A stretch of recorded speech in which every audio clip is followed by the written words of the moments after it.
வணக்கம் இசை விரும்பிகளே. இன்றைக்கி நம்ம என்ன ப்ராடக்ட் பற்றி பார்க்க போகிறோம் அப்படின்னா, ZIPP கம்பெனியுடைய 8 இன்ச் ஃபுல் ரேஞ்ச் ஸ்பீக்கருடைய அன்பாக்சிங் மற்றும் அதனுடைய டெக்னிக்கல் டீட்டெயில்ஸ் பற்றி தான் பார்க்க போகிறோம். இதுதான் அந்த ஸ்பீக்கருடைய ஒரிஜினல் பாக்ஸ் பேக்கிங். ஸோ இதில் மாடல் நம்பர் வந்து பார்த்திங்கன்னா 20ZFR2. ஸோ இதனுடைய ஸ்பெக்ஸும் இதிலே கொடுத்துருக்காங்க. ஸோ 8 இன்ச்சு ஸ்பீக்கர் இது, 8 ohms இம்பிடன்ஸ், 80 watts RMSன்னு கொடுத்துருக்காங்க. ஸோ ஓப்பன் பண்ணி பார்ப்போம் எப்படி இருக்குன்ட்டு.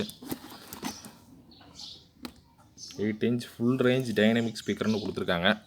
ஸோ நான் அதை டெஸ்ட் பண்ணியிருக்கேன். நல்ல ஒரு வாய்ஸ் கிளாரிட்டியும் நார்மல் ஃபுல் ரேஞ்ச் ஸ்பீக்கரில் இருக்கிறத விட கொஞ்சம் பெட்டரான பேஸ் கிளாரிட்டி அவுட்புட்டும் இதில் இருக்குது. ஸோ அதனால தான் இந்த ஸ்பீக்கருடைய அன்பாக்சிங் பண்ணிவிடுவோம் அப்படிங்கிறதுக்காக உங்களுக்கு இந்த வீடியோ பண்ணுறேன். இந்த ஸ்பீக்கர் வந்து பார்த்திங்கன்னா மார்க்கெட்டில் 700 to 750 ரேஞ்சுக்குள்ளே கிடைக்கும். இன்னும் கம்மியாக தான் இருக்கும். நான் கொஞ்சம் அதிகமாக தான் சொல்கிறேன். ஏன்னா ஒரு ரேஞ்ச் தெரியணும் அப்படிங்கிறதுக்காக தான் அந்த டீட்டெயில் சொல்கிறேன். ஏன்னா எக்ஸாக்ட் ப்ரைஸ் சொன்னோம் அப்படின்னா அது நிறைய ரீட்டெய்லர்ஸ்க்கும் அல்லது டீலர்ஸ்க்கும் ப்ரைஸ் ப்ராப்ளம் வரும். ஸோ ஒரு ரேஞ்ச் தெரிஞ்சிட்டிங்கன்னா இதை வாங்கிறதுக்கான ஐடியா கிடைக்கும் அப்படிங்கிறதுக்காக தான் இந்த ரேஞ்ச் சொல்கிறேன். ஸோ பாக்ஸ் ஓப்பன் பண்ணுவோம். ஸோ நல்ல நீட்டான திக்கான காட்டன் பாக்ஸ் தான், பர்ஃபெக்டாக பேக் பண்ணியிருக்காங்க.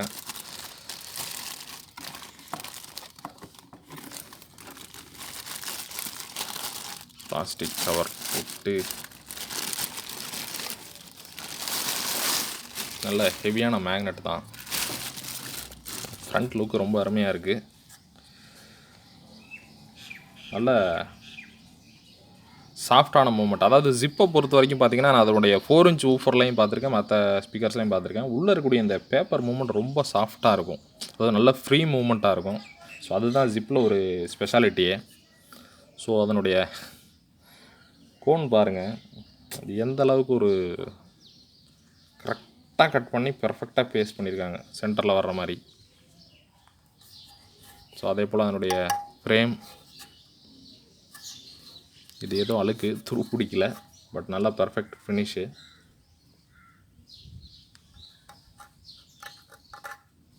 பார்க்குறதுக்கு துரு பிடிச்ச மாதிரி தெரியுது, ஆனால் அது துரு இல்லை. ஸோ ப்ரௌன் கலரில் உட்டன் டஸ்ட் மாதிரி ஏதோ ஃபார்ம் ஆகிருக்கு. ஸோ மேக்னெட் பாருங்கள், நல்ல ஹெவியான மேக்னெட்டு. மேக்னெட்டுடைய திக்னஸ் அப்படின்னு பார்த்தோன்னா 20 mm திக்னஸ் உள்ள மேக்னெட்டு. மேக்னெட்டினுடைய டயா பார்த்தோம் அப்படின்னா கிட்டத்தட்ட ஆல்மோஸ்ட்டு 100 mm டயா, நல்ல பெரிய மேக்னெட் தான் கொடுத்துருக்காங்க. ஸோ இதில் மென்ஷன் பண்ணியிருக்காங்க 8 ohm வாட்டேஜ். இதில் மென்ஷன் பண்ணல, பட் ஆனால் ஃபுல் ரேஞ்சுங்கிறத கிளியராக மென்ஷன் பண்ணியிருக்காங்க. பாக்ஸில் தான் 80 watt RMSன்னு கொடுத்துருக்காங்க. பார்க்கவே ஒரு பர்ஃபெக்டாக இருக்குது. ஸோ ஒரு நல்ல குவாலிட்டியான ஸ்பீக்கர் தான். ஸோ உங்களுக்காக ஒரு சின்ன டெமோ. ஸோ இதில் ஸ்பீக்கர் பொலாரிட்டி டெர்மினல் பார்த்தீங்கன்னா வழக்கம் போல் right side positive and left side negative இருக்குது. எப்போவுமே பொலாரிட்டி ப்ராப்பராக கனெக்ட் பண்ணி யூஸ் பண்ணுங்கள். ஸோ அப்போ தான் உங்களுக்கு நல்ல ரிசல்ட்ஸ் கிடைக்கும்.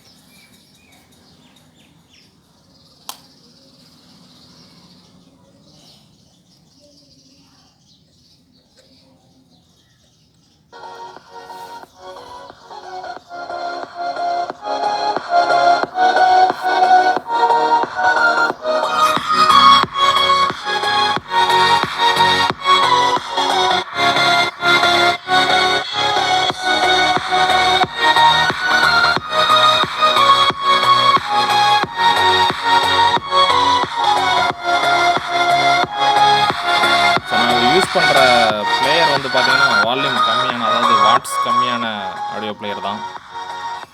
ஒரு STK 4141 அல்லது நம்மளுடைய டிரான்சிஸ்டர் ஆம்ப்ளிஃபையர் அல்லது அபவ் 50 வாட்டுக்கு மேலே இருக்கக்கூடிய ஆம்ப்ளிஃபையர் அல்லது 100 watts RMS உள்ள ஒரு ஆம்ப்ளிஃபையருக்கு இந்த ஸ்பீக்கரை யூஸ் பண்ணோன்னா நல்ல பர்ஃபெக்டான ரிசல்ட் இருக்கும். ஸோ பிடி வந்து பார்த்திங்கன்னா USB ரோட்டரி என்கோடர் பிடி டைப்பு பிளேயரில் தான் இப்போ நான் டெமோ பண்ணுறேன். அதனால் ட்ரெபிள் அதிகமான அளவுக்கு என்னால் இன்க்ரீஸ் பண்ணி காட்ட முடியல, பட் பேஸ் நல்லா இருக்குது. பட் வாட்டேஜ் கம்மி தான். நான் யூஸ் பண்ணக்கூடிய அந்த பிளேயர் வந்து பார்த்திங்கன்னா 30 watt RMS தான். ஸோ அதனால் மேக்ஸிமம் ட்ரைவ் பண்ண முடியாது.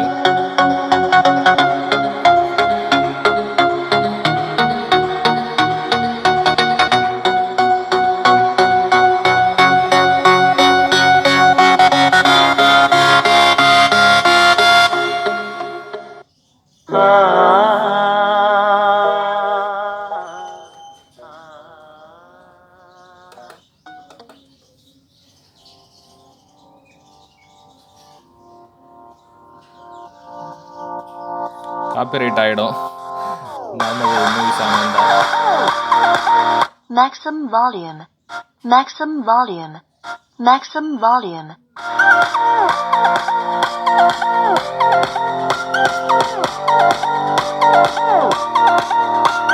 ரிசல்ட் நல்லா இருக்கு. இன்னும் ஒரு ப்ராப்பரான பேஸ் டபுள் இருக்கக்கூடிய ஒரு 75 வாட் டு 100 வாட் ஆர்எம்எஸ் உள்ள ஆம்ப்ளிஃபையருக்கு யூஸ் பண்ணும்போது இந்த ஸ்பீக்கரில் நல்ல ரிசல்ட் கிடைக்கும். ஸோ ஓகே ஃப்ரெண்ட்ஸ், இந்த ப்ராடக்ட் பற்றி உங்களுக்கு ஏதாவது சந்தேகங்கள் இருந்தால் கீழே கமெண்ட் செக்ஷனில் போஸ்ட் பண்ணுங்கள். கண்டிப்பாக நான் உங்கள் கேள்விகளுக்கு பதில் கொடுக்குறேன். இந்த வீடியோ உங்கள் நண்பர்களுக்கு யூஸ்ஃபுல்லாக இருக்கும்னு நினச்சிங்கன்னா அவங்க கூட ஷேர் பண்ணுங்கள். நீங்கள் இது வரைக்கும் நம்ம சேனலை சப்ஸ்கிரைப் பண்ணலைன்னா மறக்காமல் சப்ஸ்கிரைப் பண்ணிவிட்டு கூடவே அந்த பெல் பட்டனையும் கிளிக் பண்ணிடுங்க. ஸோ அப்போ தான் அடுத்தடுத்து நான் அப்லோட் பண்ணக்கூடிய வீடியோஸ் வந்து உங்களுக்கு நோட்டிஃபிகேஷனாக கிடைக்கும். ஸோ மீண்டும் இதே போல் இன்னொரு ப்ராடக்டோடைய அன்பாக்சிங் வீடியோவில் நான் உங்களை சந்திக்கிறேன். நன்றி, வணக்கம்.